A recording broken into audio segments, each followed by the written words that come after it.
I've had big burgers before, but never with flavor like this. The Barn Buster. For ladies and little folks, we'll cut it in half. Franchising in the 1960s and 70s was like the Wild West, with almost every concept or famous face trying for major success. How many of you remember Minnie Pearl's Chicken or Lum's Hot Dogs or going to a Jerry Lewis cinema? Many of these ventures didn't last very long, but two brothers from Youngstown, Ohio struck gold with their franchising idea. Our friends at Metro Monthly got an interview with a few of the people involved with the founding of the Arby's roast beef chain, and here is what they had to say. They thought we were nuts because we were in the restaurant equipment business and supporting our families and educating our children, and in order to develop Arby's, we had to drop the equipment business and go into Arby's, which was a new startup. So by the time we opened the first store, we had already destroyed our previous business, and our families didn't think too much of it, but that's what we did. Fast foods, although they had been around for quite some time, were not as important in the economy as they are today.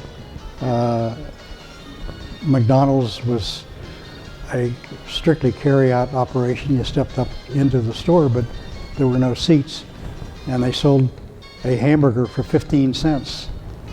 And Kentucky Fried Chicken was a menu item in restaurants, and they had not yet started their independent stores. Burger King was around. They weren't around here very much, so I can't tell you about them. But it was quite revolutionary to be starting with a 69-cent sandwich against McDonald's at 15 cents. We determined that people liked a thinly sliced roast beef sandwich on a nice bun, and we felt that they would pay the price for it. We priced it according to the cost. So we had to get 69 cents. We couldn't get 15 cents for a roast beef sandwich, but people really were enthusiastic about it, and we did a very good business. We had been in the restaurant equipment business. We designed restaurants, that's what we did. So we did the basic design, however, we hired an architect to design a building around our concept. So the building itself was really upscale. It had a natural sandstone wall in the back, a curved ceiling with recessed lights. There was piped-in music. There was a glass enclosed rotisserie with a beautiful roast revolving. Our counter attendants were attired in chef's uniforms. You know, the amazing thing is the company was growing so quickly. You could not ever get bored. It was a new company every 6 months by virtue of growth. Whatever you could contribute, there was a receptive audience in top management. Leroy Raffel was an advocate, certainly, for anything I could do. There were a number of companies, McDonald's including one of them, like the chip heap big beef, to try to imitate what we were doing. And the operation is complex because we were cooking fresh, and the restaurant would open and say, for employees' perspective, at about 7 o'clock in the morning they start cooking the beef. We anticipate what your volume is going to be that day, and you cooked accordingly. Then every hour they adjusted their cooking, either too much or too little. And but Arby's product was always fresh and nutritious, and different than just putting a hamburger on the grill. If you overcook it, you know, no big deal. If you undercooked it, well, no big deal. And but if you did that with roast beef, all your profits would go up the chimney and smoke if you overcooked it and so forth.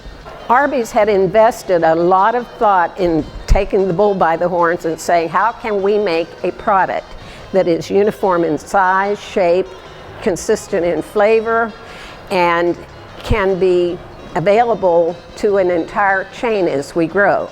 There was not enough roast beef, whole muscle roast to serve a chain growing as rapidly as we were. And that's why the 25 competitors that Arby's had virtually spawned with its success never survived. They couldn't solve that problem. Arby solved it, but they had a language problem. So one day, I'm sitting at my desk and at the new headquarters on Belmont, and I left, got in the car, drove to the nearest supermarket, and I said, okay, something in this supermarket has the same ingredients Arby's has added: salt, water, phosphate, no more than 9%. And there, to my amazement, was the wonderful prime quality self-basting turkey. So I went back to headquarters, wrote up all the collateral materials. This is what we have, Arby self-basting beef roast.